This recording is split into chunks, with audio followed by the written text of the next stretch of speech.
Highbridge, a division of Recorded Books, presents Forgiveness Road by Mandy Mikulencak. Read by Amy Landon. Before. I was born in the spring of 1960, and for several years held the record as the longest baby ever delivered at Biloxi Hospital. When I was young, I didn't have a clear idea of who or what I'd be, just that I'd be in Mississippi, probably in Biloxi, near my mama, near my baby sisters, like none of us would ever age, or go to college, or get married and move away. It wasn't until I was 16 that I learned how far an open road and a grandmother's love would take me. Chapter 1. Cissy stood in the exact center of the bedroom, chewing her bottom lip and staring at the dark oak flooring. The morning sun streamed through the east windows, illuminating scratches from her recent failed attempt to move the bed against a different wall. She'd get holy hell for that later, but she couldn't be bothered with worrying now. Cissy was too busy appreciating how the light made it easier to count the number of 6-inch wide boards that stretched from one side of the room to the other. There were always 23, unless, of course, she decided to count the half board at one end as a full board, or disregard it altogether. Since it was summer, and she knew she'd not be late for the bus, Cissy counted a second time, allowing the numbers to wash over her like a warm rain shower. Jessie, the youngest of the 3 Pickering sisters, flung open the door. 1120! 1680! Cissy turned and pulled her baby sister into a hug. She smelled of children's sleep and ivory soap and all comforting things. Silly goose, those are made-up numbers. Now I have to start over. And if you don't hightail it to breakfast, Mama will start ranting about our lollygagging, or she'll make an excuse not to drive us to the library. The sisters had already consumed an impressive stack of books since school let out, reading long into the sticky June nights, even under threat of punishment. Jessie still preferred picture books, but Lily had progressed to Nancy Drew mysteries. For the past week, Cissy had needled her mama until she finally agreed to take the 3 of them to the Biloxi Library that morning. Her chief argument against getting more books, and a flimsy one at that, was that the girls read too fast, and the books they had should have lasted all summer. Cissy chose to ignore her complaining, something her grandmother once remarked took a special talent. "Get your butts downstairs this instant! Your cornflakes are getting soggy!" Her mama's voice carried easily from the kitchen, down a long hallway, and up the flight of stairs. Cissy believed scolding to be one of her special talents, as was pouring milk into their cereal before they got to the table to punish them for their tardiness or some other transgression. Her mama could have avoided much of her aggravation this summer, including multiple trips to the library, if she had just agreed to teach Cissy how to drive. Her excuse had been that Cissy didn't exhibit the maturity necessary to operate a vehicle, and until she gave up her childish ways, a license was off limits. Cissy vowed to wear her down, though. It had been Providence that she earned her license this year. It was 1976. She was 16 years old, and it was 26 miles to the Department of Motor Vehicles office. You couldn't ignore that many sixes. After Jessie scurried off to brush her teeth, Cissy slipped into a plaid cotton sundress and pink plastic sandals that squeaked when she walked and rubbed blisters on her little toes. The sound irritated her mama just enough to make those blisters worthwhile. As Cissy left her room, she noticed Jessie across the hall, her ear pressed to the closed door of the bedroom she shared with Lily. "What's going on?" Cissy asked. "Daddy's talking to Lily, and they don't want to be disturbed, but I need my shoes." The 6-year-old squirmed with indecision. Cissy had made her sisters promise never to be alone with him, and to always keep their door open. Her hand hovered over the porcelain doorknob, hopelessness squeezing her heart into a tight mass. Her breath began to escape in short bursts. She put her hands to the sides of her head to stop the rush of thoughts tumbling up and down and sideways. When that didn't work, her hands curled into tight fists at her sides, and she stood as stiff as a board. Jessie tugged at her sister's dress, anxious fingers twirling the cloth. "What's wrong? You having a spell?" Cissy unclenched her fists and looked at the marks her fingernails had dug into her palms, half-moons that looked like the birds Lily drew in pictures of the sky. She counted to 20 to steady her breath. "I'm fine," she finally said. "Head on down to breakfast." But she wasn't fine. She'd made a deal with her daddy, one that protected her sisters, if Cissy agreed to keep their secret. She didn't know why she felt he'd one day go back on his word, but that's what her churning gut told her. It was rarely wrong, and to ignore it now could jeopardize the two beings in the whole wide world who still made it worthwhile to get up each day. With Jessie out of sight, Cissy turned the knob, and the door swung open easily. She shuddered to realize it made no noise, not even a half-hearted squeak from the metal hinges to alert someone, just like her own door. "You can't be in here!" Lily snatched the piece of orange construction paper that lay across their father's lap and shoved it under a pillow. Bits of gold glitter clung to his slacks. "I was showing Daddy a birthday surprise for Jessie. Now get, before Jessie barges in and ruins everything." Her father stood. He adjusted his tie with his right hand. His left clenched his favorite gray fedora. It was the one he wore on mornings he had to be in court. He said it brought him luck. Cissy looked at her feet, then to the flowers on the wallpaper, an atrocious pink not found anywhere in nature. There were too many blooms to count, and she doubted anything could calm her stomach in that moment anyway. When he slid past her in the doorway, the lingering scent of shaving soap clung to him. "You got something on your mind, girl?" His whisper was just a breath, warm and disquieting. "No, sir." She turned her head to the side, desperate to escape their proximity. "Mama wants us down at breakfast. I came for Lily." "Well, you know better than to keep her waiting." He laughed to himself and left them be. Cissy couldn't help but watch him until she could no longer hear his footfalls on the stairs. The ghost of him remained, though, almost a solid thing, rendering her fixed to the spot. "You're a hot mess. You better brush that hair before Mama sees it." Lily's command seemed to break the spell. "I'll be right down," Cissy said. "Go on without me." She waited a few seconds before walking into her parents' room. Something wholly outside herself compelled her forward. She headed straight to the old bureau, where her daddy hid his revolver in the bottom drawer under his socks. Neat little bundles grouped according to color. He kept the thing loaded, because he said an empty gun wasn't much use when it came down to needing it. Today, she agreed with him. She wouldn't have known how to load the bullets, but was hopeful she could pull a trigger. She heard her mama berating their housekeeper, Bess, for using too much dish soap. But it was Lily's voice that dominated the kitchen conversation. She asked Jessie what kind of picture book she wanted from the library, and told her it was time she tried some big girl readers. Cissy smiled, to think she'd imparted a love of reading to her baby sisters. Books would never fail them. And she wouldn't either. While the girls finished up breakfast, Cissy tiptoed down the hall and out the front door, following her daddy to the detached garage. With the gun behind her back, she walked in sync with his steps, although several paces behind. Her eyes were riveted on the heels of his shoes, ink black and shiny.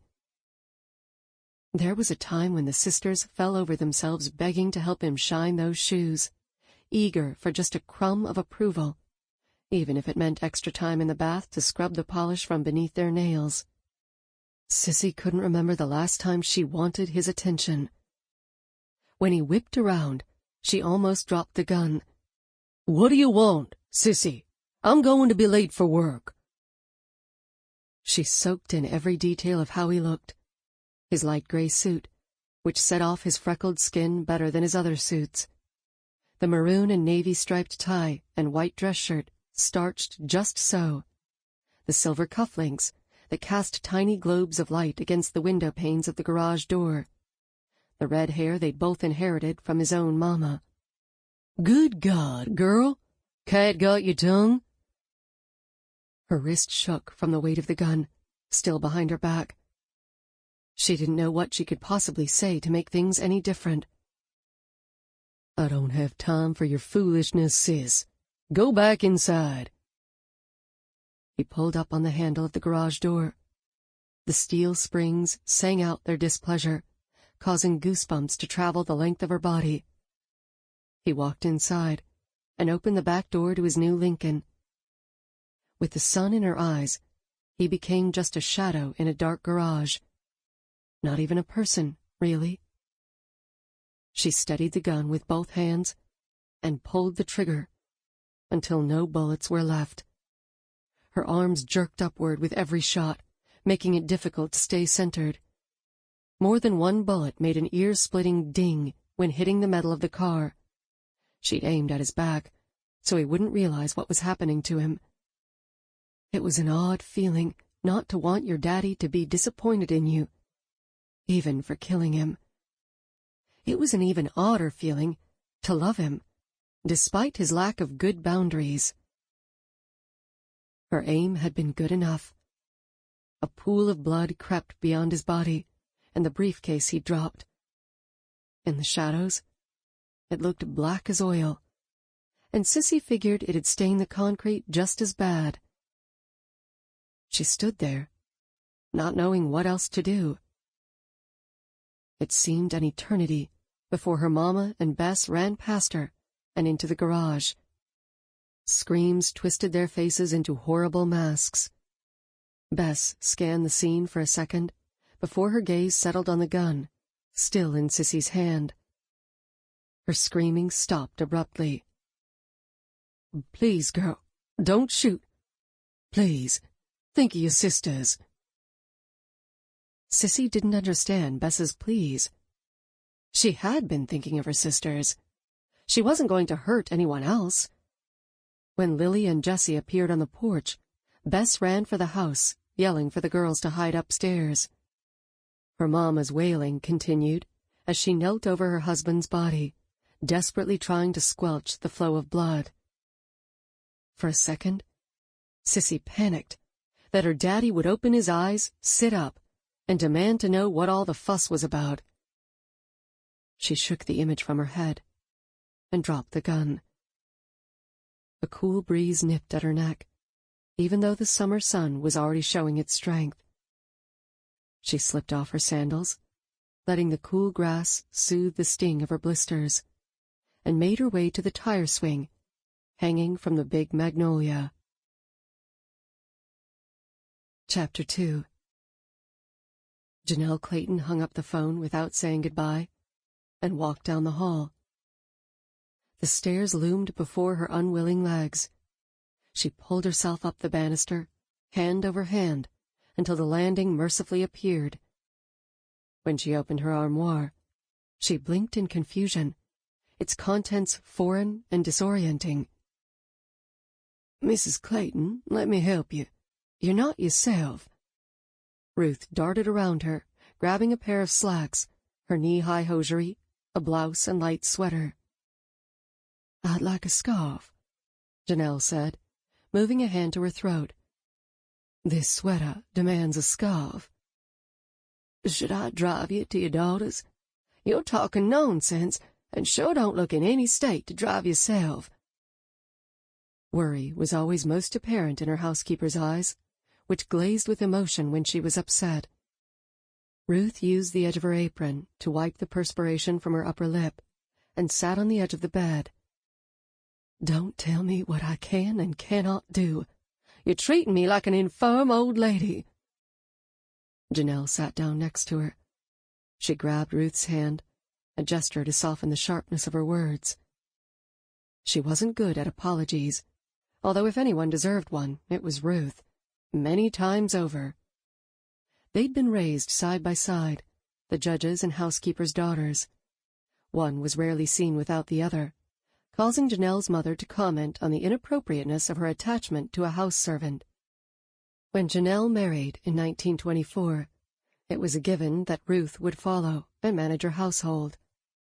On the first day of work, she'd called her Mrs. Clayton. Janelle laughed and said, "That's my mother-in-law's name." Ruth had smiled weakly. Not a real smile, but one suffused with sadness and memory and longing that things could have been different if they'd both been black or both been white. "I wish Mr. Bow was still with us," Ruth said. Janelle had been thinking the same thing. Her husband died of a heart attack 5 years ago. They'd just celebrated his 70th birthday with a barbecue on a stifling August evening. Dozens of well-wishers surrounded them. After dark, when the fireworks lit up the Mississippi sky, she remembered thinking they still had 20 good years left in them, and plenty of celebrations to come. She and Beau had been on the front porch, waving goodbye to the last of the guests, when he said he didn't feel quite right. Janelle chalked it up to the heat and too much bourbon. She showed him to his rocker and went inside to get an antacid. When she'd returned to the porch, Beau's chin was tucked to his chest, as if he'd just nodded off. "Well, my husband's dead," Janelle said, "and now so is my son-in-law." She headed down the stairs and out to the car. Ruth shuffled after her, insisting with each step that she call someone, anyone. "Who, Ruth? Tell me who I can call." She'd barked the words, unable to contain her rising panic. "My granddaughter has just... Caroline's husband is dead." Ruth's mournful mouth twisted. "I just want to be a help. You know that I love those girls, too." "I do know that. I shouldn't have raised my voice," Janelle said and got into the car. "I just need to get going." Within 20 minutes, she drove through the arch over Caroline's driveway and down the gravel path to the freshly painted Georgian-style mansion. Bess sat on the front stoop, holding Caroline against her breast. She was hysterical, 1 second clawing to get away and the next holding on for dear life. Cissy sat motionless on the tire swing under the largest magnolia in the front yard. "What happened here?" Janelle shouted to no one in particular. "Tell me this instant what happened." "Like I told you on the phone, Miss Cissy shot her daddy," Bess wailed. "Lord save us all." "Don't be ridiculous. Calm yourself and tell me what happened." "She did, Mother. She did." Caroline directed her voice at Janelle, but pointed violently toward Cissy. Her granddaughter stared at her with soft, haunted eyes and moved her head up and down, slowly.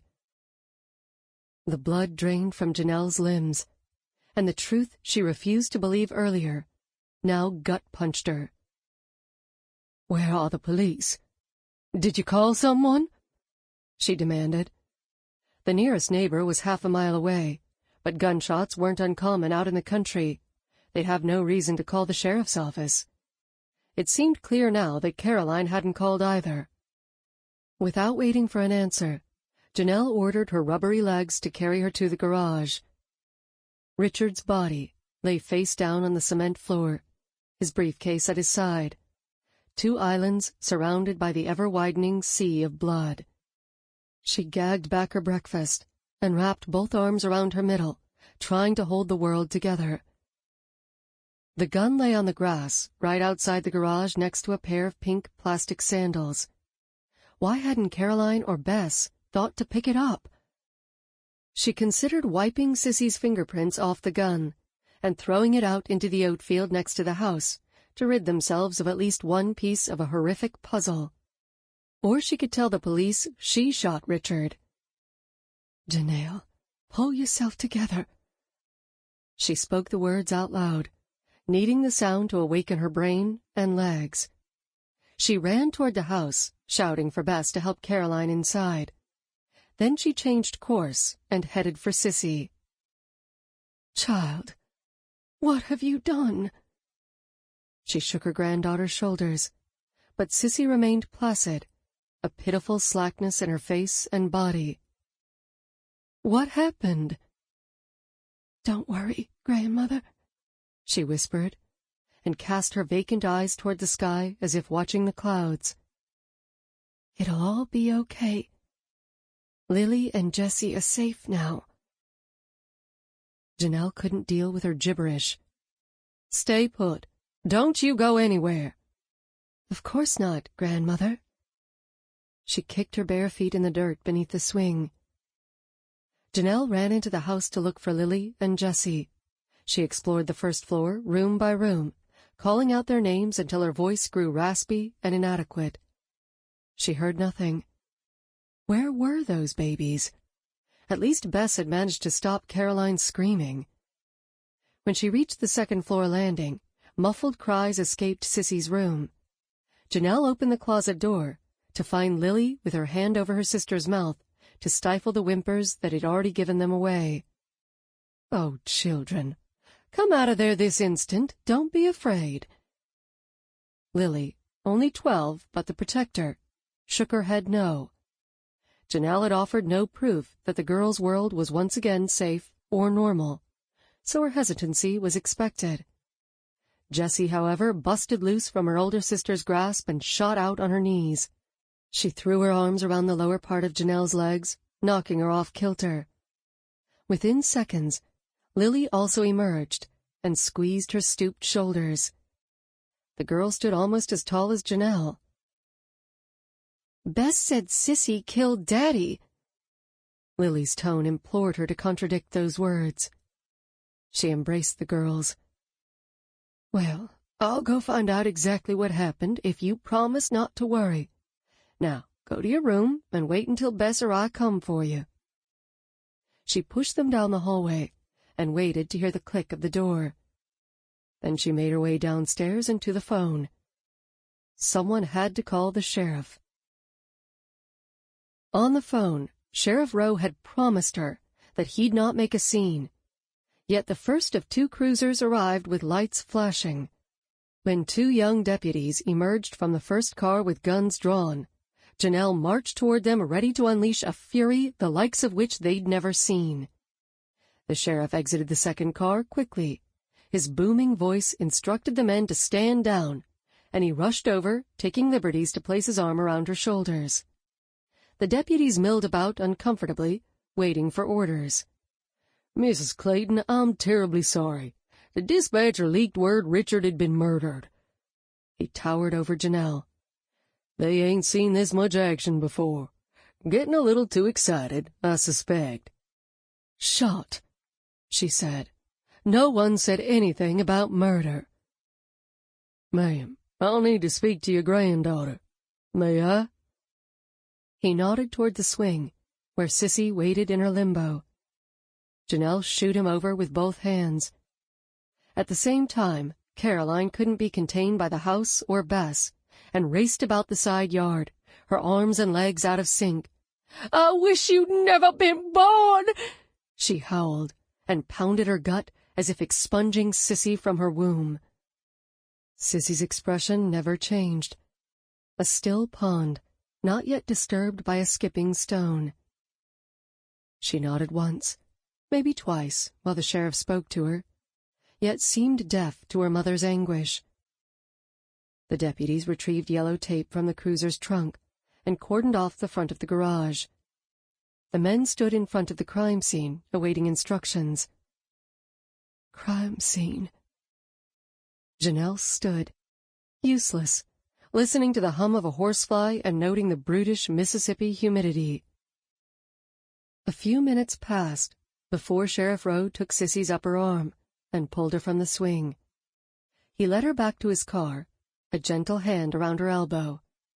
Without any instruction, Cissy opened the back door herself, crawled in, and folded her lanky legs in front of her. grasping her knees, she seemed to sway to a lullaby. Only she could hear. Sheriff Rowe instructed his men to stay by the garage until the coroner arrived. He said Cissy would be detained at the county jail in a small room he used when staying overnight. "Don't worry, Mrs. Clayton. She'll be treated well," the sheriff said. "I'll see to it myself." Janelle had no choice but to believe him. "Ma'am, you should get a lawyer for that gal right away. I can put off questioning her officially only for so long, before it appears I'm not doing my job." "Yes, of course. You're right." She handed him Cissy's sandals, although she wasn't sure how they got into her hands. "I'm sure you can find yourself a good one," he said. "Folks remember your husband fondly. Judge Clayton made more friends than anyone I'd ever seen preside over a circuit court." Beau had been a good man, and an even better judge. He built a fine reputation over 30 years, and the Clayton name meant something in Mississippi. Janelle also had the financial means to hire the best attorney in the state, or elsewhere for that matter. But there'd be challenges. "My son-in-law was a highly regarded attorney," she told the sheriff. "He'll garner sympathy in some circles." "Don't you be worrying about Richard." He wiped the sweat from his brow and fanned his face with his hat. "You need to focus your energy on helping Cissy now." Her granddaughter had always been an unusual child, with peculiar notions about the world that often made Janelle's head spin or her blood boil, sometimes at the same time. She questioned authority relentlessly, but with a genuine curiosity rather than rebelliousness. Her odd behaviors caused family and strangers alike to shake their heads in wonderment. Janelle refused to believe Cissy capable of premeditated murder, yet failed to ask her the reason for changing their lives so irrevocably. And what did she mean when she said Lily and Jessie were now safe? Why hadn't Janelle asked? When the sheriff started the car, she pressed a hand to the back seat window. Cissy's enormous blue eyes, glistening and distant, revealed no clues. Her lips, upturned in a strange little smile, mouthed, "Don't worry about me, grandmother." Janelle watched the car drive away, her eyes fixed on Cissy's ginger curls. Her granddaughter didn't turn around, so she returned to the house to see about Caroline and the girls.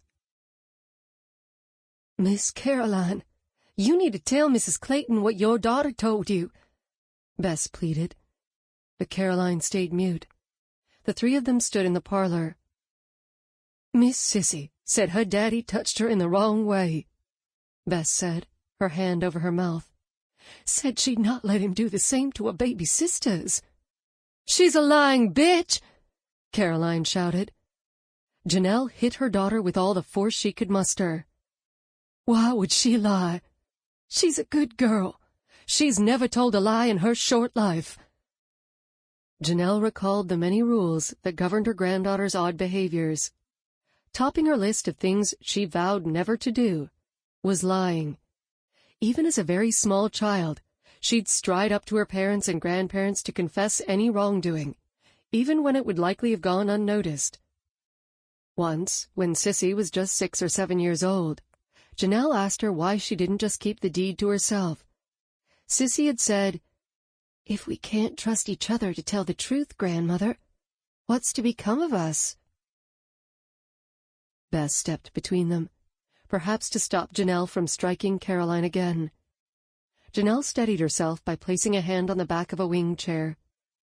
She shuddered to imagine Cissy speaking her horrors aloud, trusting that Caroline would believe the unthinkable of her husband.